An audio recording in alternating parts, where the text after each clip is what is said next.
नमस्कार, मैं हूं शम्स ताहर खान और आप देख रहे हैं वारदात। सायरन। कल यानी 7 मई को पूरे 56 साल बाद आप सब इस आवाज को सुनेंगे।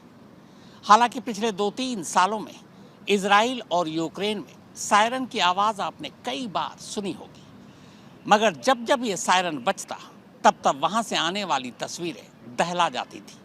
लेकिन भारत में कल ये सायरन इसलिए बजेगा ताकि 140 करोड़ भारतीयों की सुरक्षा को पुख्ता किया जा सके। इसीलिए यह जरूरी है कि कल के इस ड्रिल का आप सब हिस्सा बने।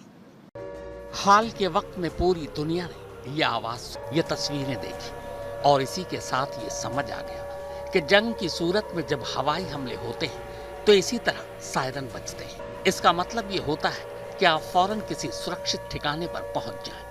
अमूमन ये ठिकाने या तो बंकर होते हैं या जमीन के नीचे बनाए गए तहखाने, अंडरग्राउंड मेट्रो स्टेशन या फिर अंडरग्राउंड बनी ऐसी ही कोई दूसरी जगह। करीब 7 अरब की आबादी वाली इस दुनिया में सिर्फ एक देश ऐसा है जहां लगभग हर दूसरे घर या इमारत के नीचे कोई न कोई बंकर जरूर है, और वो देश है महज 1 करोड़ की आबादी वाला इजराइल। इजराइल की मजबूरी है कि वो ऐसे बंकर बनाए, क्योंकि वो चारों तरफ उन देशों से घिरा है जिनसे कभी उसकी बनी नहीं, चाहे वो वेस्ट बैंक हो, गाजा पट्टी, लेबनान, सीरिया, जॉर्डन या फिर दूर इराक।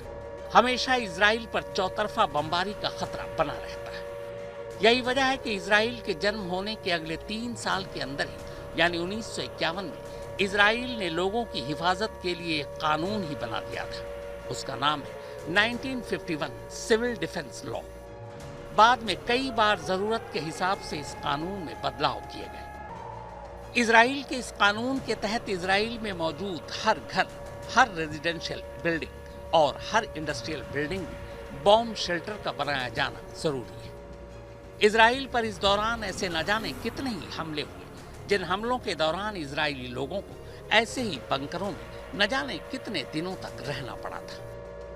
इजरायली डिफेंस फोर्स यानी आईडीएफ ने बाकायदा इस बात का भी हिसाब किताब रखा हुआ है कि हवाई हमले होने या फिर सायरन के बजने पर कितनी देर में लोग इन बॉम्ब शेल्टर तक पहुंच सकते हैं। वक्त का ये अंदाजा इजराइल के बॉर्डर से लगाया गया है। जैसे नेटिव हासरा में रहने वाले लोग सायरन बजने पर 15 सेकंड के अंदर दौड़कर बॉम्ब शेल्टर तक पहुंच सकते हैं, जबकि यरूशलेम में जो लोग रहते हैं वहां के लोग सायरन बजने के बाद औसतन 1 मिनट 42 सेकंड के अंदर बॉम्ब शेल्टर तक पहुंच जाते हैं।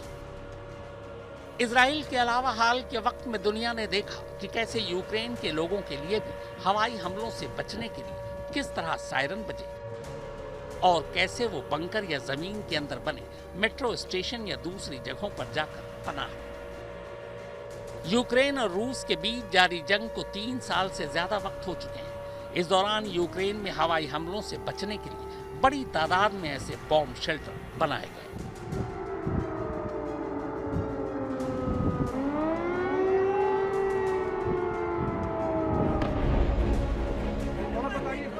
पहलगाम हमले के बाद पहली बार भारत और पाकिस्तान के बीच तनाव इस हद तक जा पहुंचा है कि अब भारत में भी लोगों की हिफाजत के लिए, खास तौर पर हवाई हमलों की सूरत में उन्हें बचाने के लिए बाकायदा 7 मई को मॉक ड्रिल होने जा रहा है।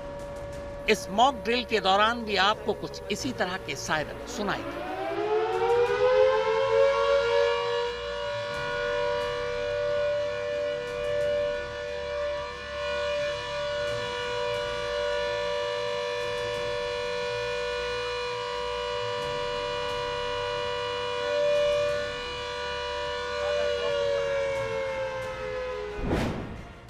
अगर इजराइल और यूक्रेन के हिसाब से देखें तो हमारी आबादी के आगे ये दोनों देश कहीं गिनती में भी नहीं आते। हम 140 करोड़ भारतीय हैं और हमारा पड़ोसी दुश्मन यानी पाकिस्तान 25 करोड़। जाहिर है 140 करोड़ भारतीयों के लिए इजराइल या यूक्रेन जैसे बॉम्ब शेल्टर बनाना, वो भी इतने कम वक्त में आसान नहीं। हालांकि ये जरूरी भी नहीं कि देश के हर हिस्से में ऐसे बॉम्ब शेल्टर हो। फिर वैसे भी पिछले 56 सालों से हमने कोई जंग नहीं लड़ी। 1971 में आखिरी बार जब भारत और पाकिस्तान के बीच जंग हुई, जब पाकिस्तान के 2 टुकड़े हुए, जब बांग्लादेश का जन्म हुआ, तब उस जंगी माहौल में आखिरी बार भारत में जंगी सायरन बजे थे।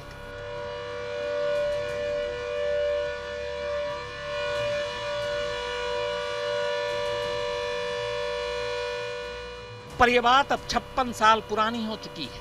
7 मई को घोषित मॉक ड्रिल के दौरान देश भर के 25 राज्यों और केंद्र शासित प्रदेशों में सायरन बजाकर क्या कुछ संदेश दिया जाने वाला है, ये आपको बताऊं।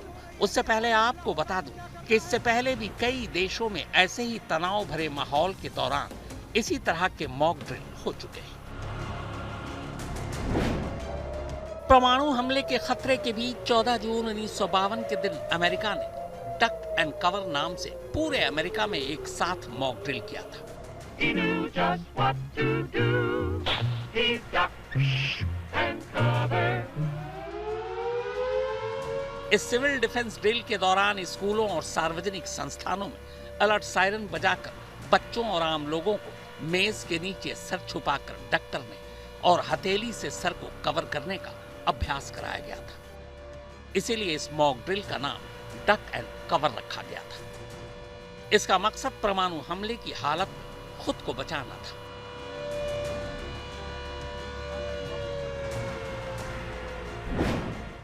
सेकेंड वर्ल्ड वॉर के दौरान 19 फरवरी 1942 को कनाडा के वमोनटीबा शहर में डफ डे का आयोजन किया गया था। इसके तहत एक नकली नाजी हमले का नाटक किया गया।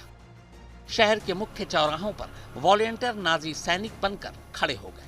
कुछ लोगों को राजद्रोही बनाकर हिरासत में लिया गया, सायरन बजाए गए और पूरे शहर की लाइटें बंद कर दी गई। इससे नागरिकों को अंधेरे में सुरक्षित रखने की ट्रेनिंग मिली। ब्रिटेन ने 11 से 25 सितंबर तक 1980 के दौरान स्क्वायर लेग नाम से एक फील्ड एक्सरसाइज का आयोजन किया था। इसके तहत ब्रिटिश सरकार ये देखना चाहती थी कि अगर ब्रिटेन पर 150 परमाणु बम दाग दिए जाएं, तो उस हिसाब से लोगों के बचाव के क्या तरीके होंगे। पूरे देश में एयर रेड सायरन बजाए गए ताकि लोग खतरे से तुरंत सावधान हो सके। सभी गैर जरूरी लाइटें बंद करवाई गई, यानी ब्लैक आउट किया गया, ताकि दुश्मन को अंधेरे में निशाना लगाना मुश्किल हो जाए। इसी ड्रिल के जरिए ब्रिटेन को पता चला कि जंग की सूरत में आम लोगों की सुरक्षा और किसी भी इमरजेंसी के लिए वो कितने तैयार हैं। और बस ठीक इसी तैयारी का जायजा लेने के लिए 7 मई को पूरे भारत में मॉक ड्रिल होने जा रहा है। इसके जरिए सरकार ये देखना और समझना चाहती है कि किसी भी इमरजेंसी की हालत में लोगों की प्रतिक्रिया कैसी होती है, उनकी सुरक्षा के लिए क्या क्या किया जा सकता है, उन्हें जंगी हालात में खुद को बचाने के लिए किस तरह की ट्रेनिंग दी जा सकती है। 7 मई को होने वाले इस मॉक ड्रिल में कई तरह के अभ्यास किए जाएंगे, मगर इनमें जो सबसे खास अभ्यास है वो 5 है। पहला, जंग के दौरान संभावित हवाई हमलों से पहले हमले की चेतावनी देने के लिए सायरन का बजाया जाना।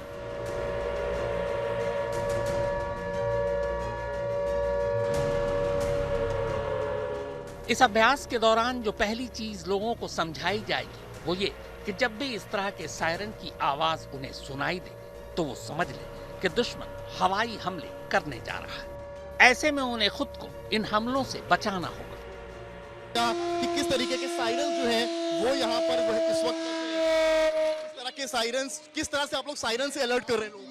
ये अलर्ट कर रहे हैं। एक मॉक ड्रिल हो रही है कि हवाई हमला होगा तो क्या करना है, फिर बचाव के समय किस तरह का बजेगा तो उस पर क्या करना है। सायरन मतलब बताएगा कि एयर स्ट्राइक हुई है तो हाँ। एक बार जरा दिखाएंगे। अभी मैंने फिर दिखाया, फिर अभी ये चलिए फिर से दिखा दो एक बार। ये धीमी तेज आवाज में बज रहा है। जैसे जैसे आवाज बढ़ेगी वैसे वैसे मतलब मिसाइल करीब आ रही है। अब ये हुआ कि जो है हवाई हमला होने वाला है, ये धीमा तेज हो रहा है और अब उसके बाद क्लियर का कि हवाई हमला अब कट गया और अब रेस्क्यू का काम करें। आवाज कम हुई तो टल गया और ज्यादा हुई तो करीब है। क्लियर आवाज हुई, एक स्वर में आवाज होती है तो इसका मतलब है कि हवाई हमला टल गया। दूसरा, हमले के वक्त नागरिकों को खुद की सुरक्षा की ट्रेनिंग देना। सायरन बजने के बाद ही आम नागरिकों को ये समझ लेना चाहिए कि खतरा सर पर आ चुका है और अब उन्हें खुद को बचाना है। पर वो खुद को कैसे बचाएंगे? मॉक ड्रिल के जरिए इस चीज की भी ट्रेनिंग दी जाएगी। जैसे हवाई हमलों के वक्त किसी बंकर, तहखाना, खाई या जमीन के अंदर बने मेट्रो स्टेशन या दूसरी जगहों पर कैसे खुद को महफूज रखना है। ऐसी स्थिति में जब तनाव बढ़ता है तो दुश्मन की कोशिश होती है कि वो बड़े शहरों को निशाना बनाए, मिलिट्री एसेट्स को निशाना बनाए, इंफ्रास्ट्रक्चर को निशाना बनाए। और ऐसी स्थिति में शहरों के लोग क्या कर सकते हैं?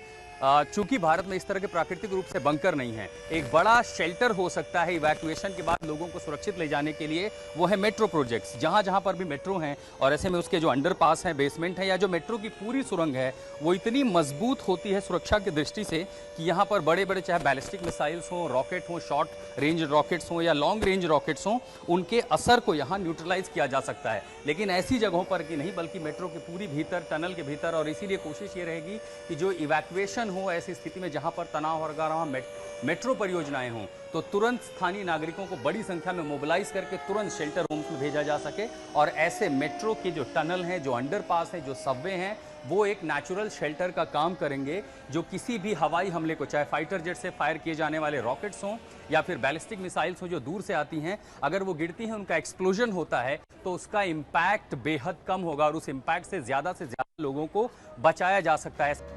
तीसरा, हमले के दौरान बत्ती गुल कर ब्लैकआउट किया जाना। मॉक ड्रिल की तीसरी सबसे जरूरी चीज यही है। अमूमन दुश्मन हवाई हमलों के दौरान शहर की रोशनी को अपना हथियार बनाता है। ऐसे में अगर शहर की बत्ती ही गुल कर दी जाए तो दुश्मन चकमा खा सकता है। इसीलिए जरूरी है कि जब भी ब्लैकआउट हो तो खुद को कैसे अंधेरे में महफूज रखें। एक तो ब्लैकआउट अगर अनाउंस हुआ, अगर ब्लैकआउट हुआ तो कि एक कैंडल भी नहीं जले, क्योंकि आप एक लाइट भी नीचे से देंगे तो उसके लिए आइडेंटिफाई हो जाता है कि ये रेजिडेंशियल एरिया या कोई है। तो इसीलिए बेस्ट है, अगर इस वक्त मैसेज ये है, आदेश को क्वेश्चन नहीं करना। अगर सरकार का आदेश आ रहा है तो हमारे हित में है, उसको ब्लाइंडली फॉलो करना है, उसको रिस्पेक्ट करना है। चौथा, महत्वपूर्ण कारखानों और ठिकानों को हमलों से महफूज रखना। अमूमन जंग के दौरान दुश्मन देश के महत्वपूर्ण कारखानों, फौजी ठिकानों, आर्म्स डिपो, सड़क, पुल, हवाई अड्डों को निशाना बनाया जाता है। ऐसे में इन ठिकानों और कारखानों को कैसे दुश्मन की निगाहों से छुपाना है, मॉक ड्रिल के दौरान इस बात की भी ट्रेनिंग दी जानी है। पांचवा, आम लोगों से जगह खाली कराकर उन्हें दूसरी जगह लाने ले जाने की ट्रेनिंग देना। हवाई हमले की सूरत में ऐसे कई रिहायशी इलाके भी दुश्मनों की चपेट में आ सकते हैं। ऐसी सूरत में उन रिहायशी इलाकों से लोगों को निकालना, उन्हें दूसरी जगहों पर शिफ्ट करना भी इस मॉक ड्रिल का एक अहम हिस्सा होगा, ताकि ऐसी सूरत में लोग घबराएं नहीं।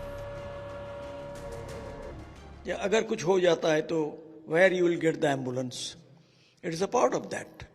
Even the stretcher, how fast you can take the stretcher of the patient to the nearest hospital.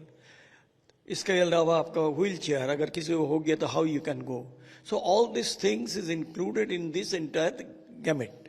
And ये तभी होगा जब एक तो है कि इसको सरकार के तौर से एक 2 लाइन की चिट्ठी नहीं है, जो 2 से 4 पॉइंट दिया है, but until and unless you are equipped with this to fight such kind of situation, तो आपको तो you should be armed. I am not telling the armed means the AK-47 or any other thing. No, I am not asking.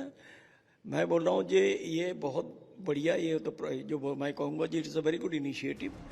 Manisha Jha के साथ सुप्रतीम बैनर्जी, आज तक। वैसे ना तो आपको डरने की जरूरत है और ना ही घबराने की, क्योंकि ये आपकी हिफाजत के लिए सिर्फ एक ड्रिल है। लेकिन ये जरूरी है कि इस ड्रिल के दौरान सुरक्षा के जो तरीके बताए जाए उन्हें आप गौर से सुनिए और समझिए। इसी में आप सबकी भलाई है। देश भर के 25 राज्यों और केंद्र शासित प्रदेशों की कुल 244 जिलों में इस मॉक ड्रिल का अभ्यास होगा।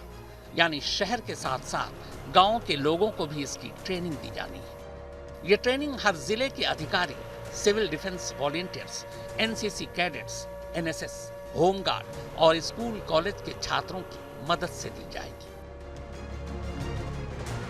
सरहद पर तनाव है और जंग के आसार।